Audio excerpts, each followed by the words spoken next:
दोस्तों, जो शिक्षित होता है वही जागरूक होता है और जो जागरूक होता है वही सफल होता है। जब भी आप कुछ हासिल करना चाहते हो, अपनी आंखें खुली रखिए, जागरूक रहे और पक्का कर ले कि क्या जो आप चाहते थे ये वही है। और दोस्तों, जागरूकता या कह ले होश, ये हमारे जीवन में इतनी महत्वपूर्ण है। दोस्तों, जागरूकता ये एकमात्र चीज मनुष्य के जीवन के लिए सबसे महत्वपूर्ण चीज है। यही जागरूकता एक मनुष्य को पशु तुल्य बनाता है तो दूसरे को एक महान महात्मा बना देता है।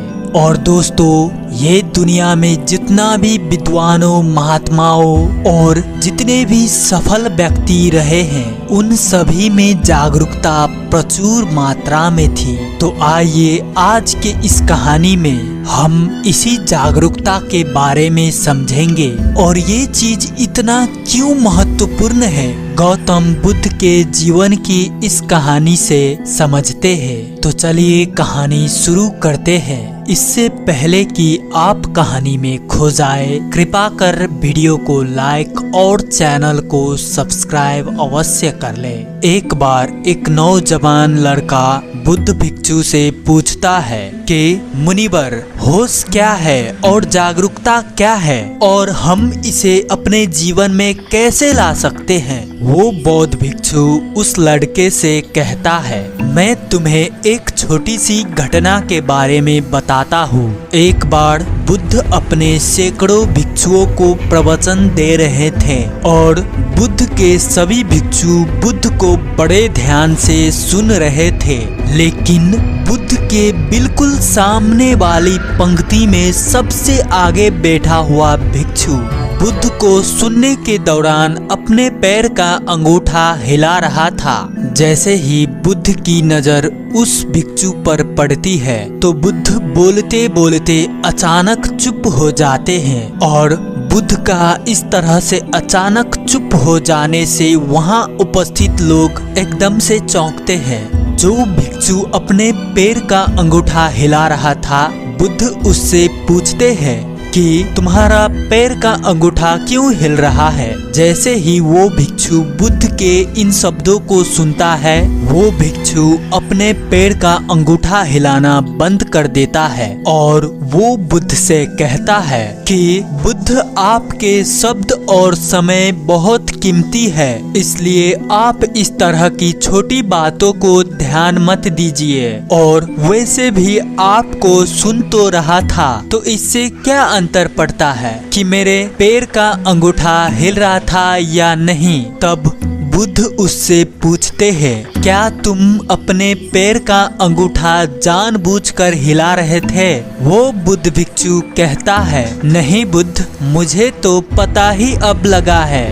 बुद्ध कहते हैं, तो फिर ये छोटी बात नहीं है, क्योंकि अगर तुम्हारे पैर का अंगूठा तुम्हारे बिना मर्जी से हिल सकता है तो तुम्हारा मन भी तुमसे बिना तुम्हारे मर्जी के कुछ भी करवा सकता है। और यही कारण है कि व्यक्ति ऐसे पाप कर देता है कि जिन्हें करने के बारे में वो व्यक्ति कभी सोच भी नहीं सकता था। उसके बाद वो बौद्ध भिक्षु बुद्ध से कहता है, बुद्ध, मुझे क्षमा कीजिए और जिन्हें मैं छोटी समस्या समझ रहा था, ये तो वास्तव में बहुत बड़ी समस्या है। कृपा कर बुद्ध मुझे बताएं कि इस बड़ी समस्या से छुटकारा कैसे पाएं। तब बुद्ध कहते हैं, होश के द्वारा और जागरूकता के द्वारा। वो भिक्षु बुद्ध से पूछता है कि होश क्या है बुद्ध, कृपा मुझे थोड़ा स्पष्ट बताएं। बुद्ध कहते हैं, होश का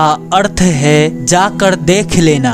क्या तुमने ये ध्यान नहीं दिया कि तुम्हारे पैर का अंगूठा हिल रहा था, लेकिन जैसे ही तुम्हारा ध्यान उस पर गया वो हिलना बंद हो गया। पूरे दिन में जब भी याद आए तो खुद को जागरूकता के साथ देखो कि तुम क्या कर रहे हो और क्यों कर रहे हो। तुम्हें बेहोशी में जाने की आदत है, इसलिए तुम बार बार होश खो दोगे, लेकिन तुम्हें बार बार अपने होश को वापस लाना है। धीरे धीरे तुम पाओगे कि तुम्हारे अंदर एक ऐसा जागरण पैदा हो रहा है जिसे बेहोशी में बदलने का कोई उपाय नहीं है। उसके बाद वो बौद्ध भिक्षु उस नौजवान लड़का से पूछते हैं कि तुम इस घटना से क्या समझे। वो नौजवान लड़का कहता है कि होश का अर्थ है खुद को देखना। दोस्तों, अगर हम लगातार जागरूक रहने का प्रयास करते हैं तो हमारे अंदर एक ऐसा जागरण पैदा होगा जिसे बेहोशी में बदलने का कोई तरीका नहीं है। फिर वो बौद्ध भिक्षु उस लड़के से कहते हैं कि शुरुआत में जबरदस्ती जागरूक रहो और बाद में जागरूकता तुम्हारा स्वभाव बन जाएगा। दोस्तों, आशा करता हूँ कि आप सभी को जागरूकता और होश के बारे में ये बुद्ध की सीख अवश्य मिली होगी। और दोस्तों, आशा करता हूँ कि आप सभी जागरूक रहने का प्रयास अवश्य करेंगे।